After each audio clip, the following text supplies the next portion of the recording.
In China, many women in their 30s remain single due to unrealistically high standards for future husbands, demanding exceptional wealth, education, and status.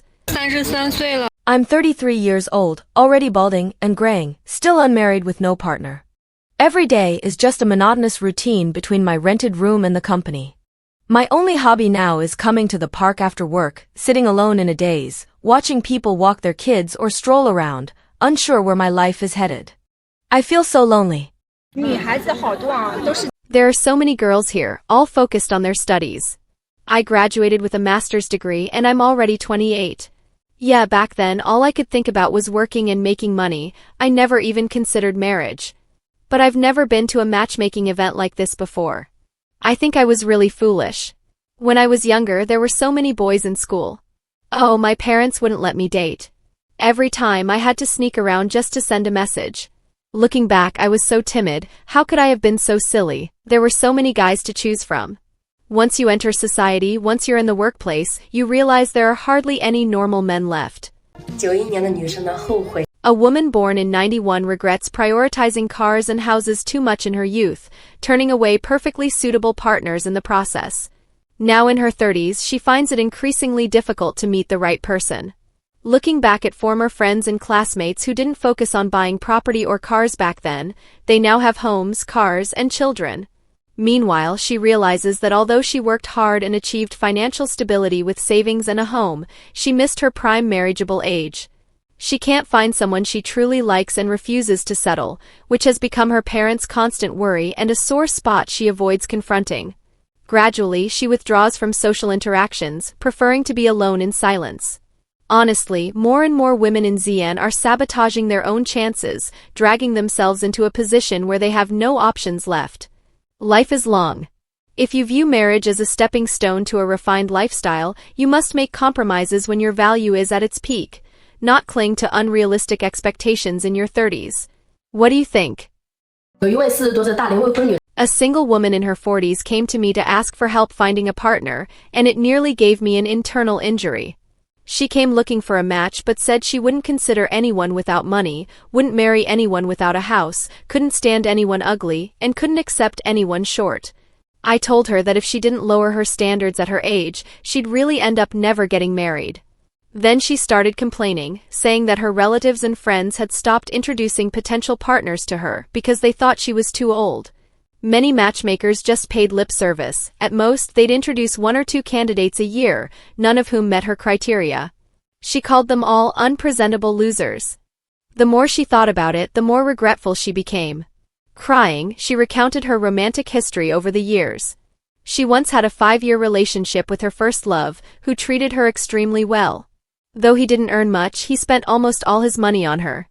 But she broke up with him because her family said he was from out of town. After that, she started frequently going on blind dates. Sure enough, some well-off men took a liking to her, men with houses, cars, even multiple properties, some from families that had gotten compensation from demolition projects. But after dating for half a year, she just couldn't stand his personality. She said he had a bad temper, they argued often, and she couldn't take it, so they broke up.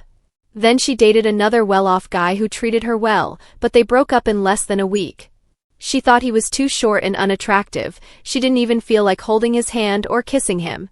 On top of that, he was too meek, and she felt living with him for a lifetime would be suffocating.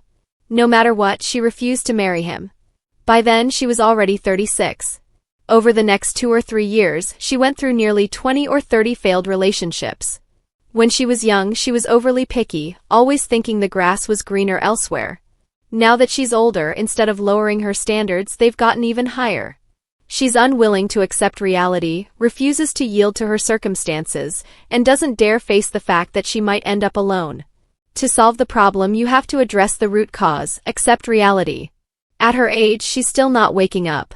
So, I'm advising everyone, don't wait until you're her age to start regretting. 我38岁没结婚很焦 38 and unmarried, feeling very anxious and lost. Many younger girls ask me, are your feelings real? I'm not at that age yet. Will I really feel anxious and lost when I reach your age? Do I really need to hurry and find a partner now? I can only tell you this, the partners you can meet now are definitely the best options you'll have for the rest of your life. As your age increases bit by bit, the pool of available partners you encounter will inevitably decline in quality. Because if men have a choice, they will always prefer someone a year younger. In other words, with each passing year, your value in the dating market decreases, and you'll find yourself compromising more and more on your standards. For example, at 29 you stop caring about height. At 30 you stop caring about looks. At 31 you stop caring about income. At 32 you might not even care if he's single anymore. And later on? You might just settle for someone who's physically healthy and doesn't make you want to vomit on sight. 被判离婚的到 Those who betray and divorce almost always end up regretting it. This is what I've concluded after all these years. If you're deeply hurt by this right now, don't overthink it. Just let it go and trust in the natural order of things, in cause and effect. Because after the divorce, he and the third party will also end up in a mess. Anyone who cheats reveals one thing: they lack the ability to handle marital problems. Every marriage will face challenges. The essence of marriage is like a mirror. It reflects your shortcomings and helps you grow. When you encounter problems, is running away your only solution? When your needs aren't met in a marriage, is replacing your partner the answer? A person's behavioral patterns are hard to change. The reason he ends up with the third party is that he believes they fulfill some need that wasn't met in the marriage. But when he's with the third party, not all his needs will be satisfied there either. I know one woman who's career-driven and somewhat strong-willed. Her husband couldn't handle her assertiveness and felt disrespected. So he turned to a third party and divorced his wife. The other woman was more dependent on him and idolized him, making him feel like he'd found true love. At that moment, he felt incredibly valued and quickly remarried. But after they started living together, he realized that while the third party relied on him, she was also overly controlling and distrustful, which made him feel suffocated and pressured. Gradually, they grew distant, and their lives became even more chaotic. The core issue remains: he never learned to resolve marital problems. When certain needs weren't met in his marriage, he lacked the ability to communicate with his wife and didn't believe she could accept him.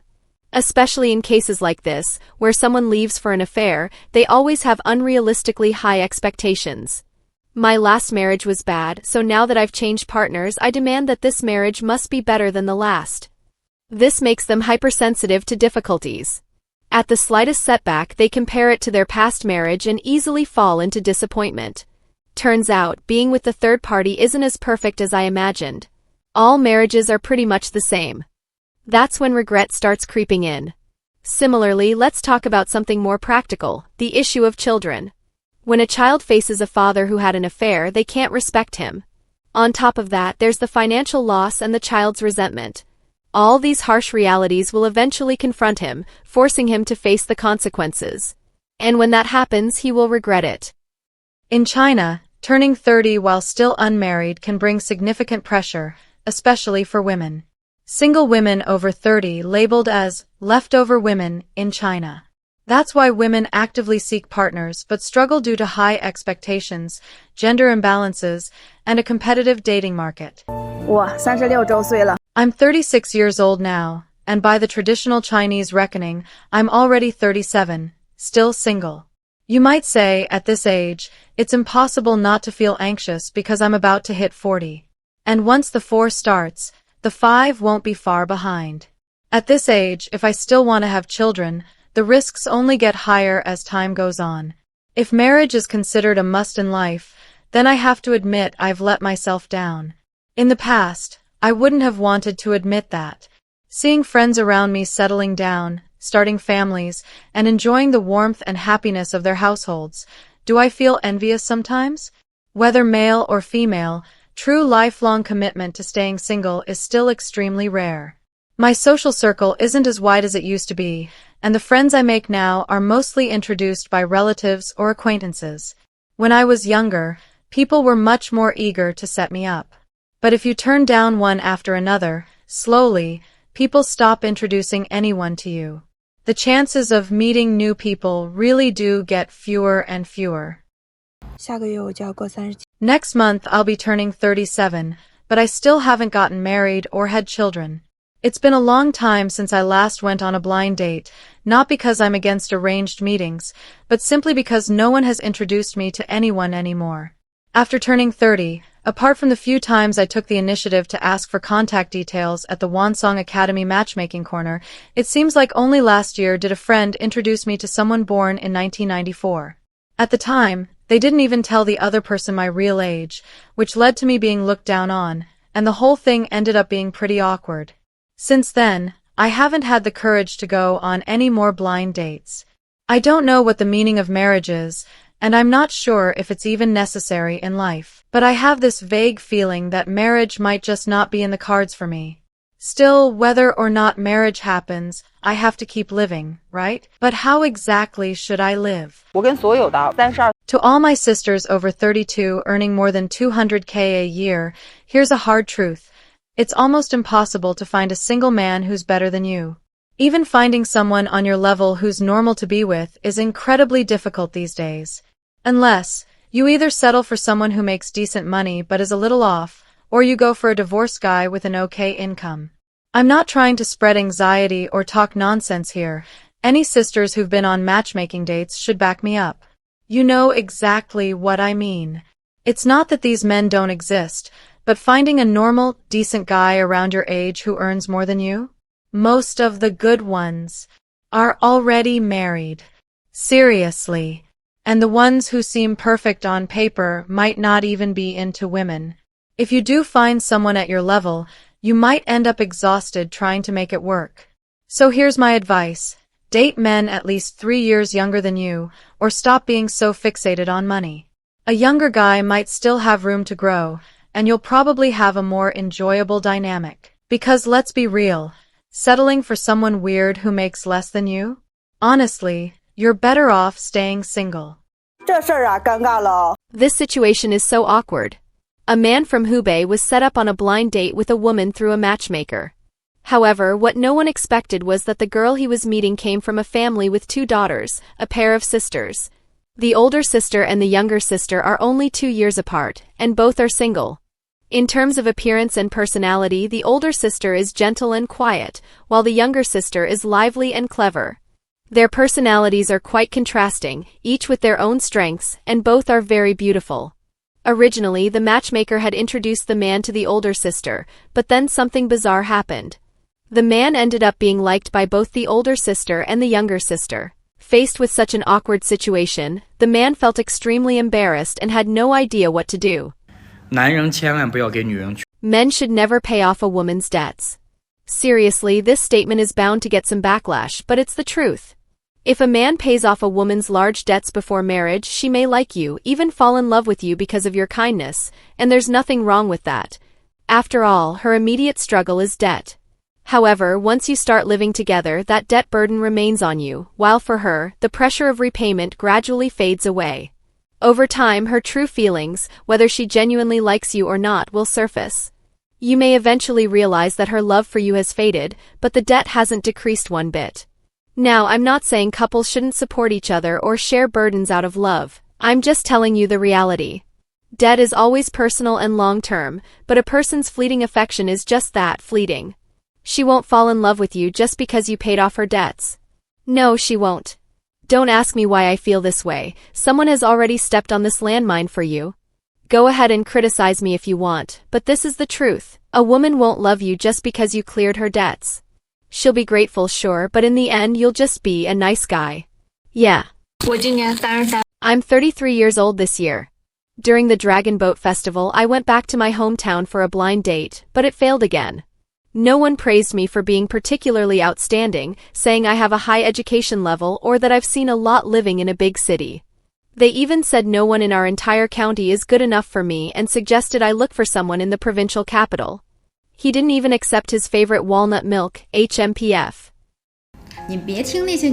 Don't listen to those women who say, "Oh, I'm divorced, I'm free, all my time is my own now." All of that is complete nonsense. Let me tell you, the moment a divorced woman walks out of the civil affairs office, she starts regretting it in her heart. But she has to tough it out, pretending like nothing's wrong. Divorced women basically fall into 2 categories, those who found a new partner and those who haven't yet but want to. As for those who claim they don't want to find someone, well, they wouldn't have gotten divorced in the first place. Those who found a new partner almost always end up regretting it. They regret not treating their ex-husband better, and when they realize the new guy is even worse than their ex, the regret hits them hard. But by then it's too late. Just like in the movies, once the best love was right in front of me, but I didn't cherish it. Only when they encounter true love do they realize that the ex-husband, who was willing to shield them from life's storms and give them his all, was the one who truly loved, trusted, and deserved their devotion. Then there are those who haven't found a new partner. Their regret runs even deeper. They destroyed a perfectly good family, didn't they? They thought they were so charming, but in reality they keep lowering their standards, lowering their expectations, until there's nowhere left to go, and still no one wants them. Their quality of life plummets, and they end up ruining what was once a good life. How could they not regret it? Before the divorce, even if life wasn't great, they were just failing as wives. After the divorce, they realize they don't even know how to be decent human beings anymore.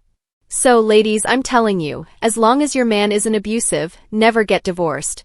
After working in marriage restoration for so long, I can tell you with certainty, once you're married and have children, you must hold your family together.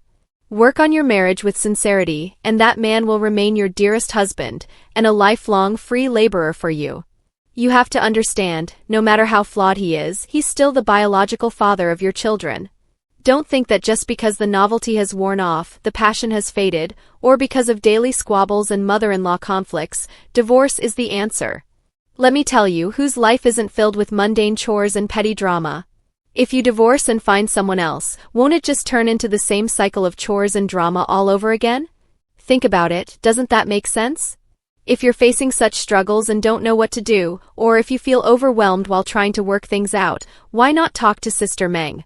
Sister Meng is here to listen and offer advice.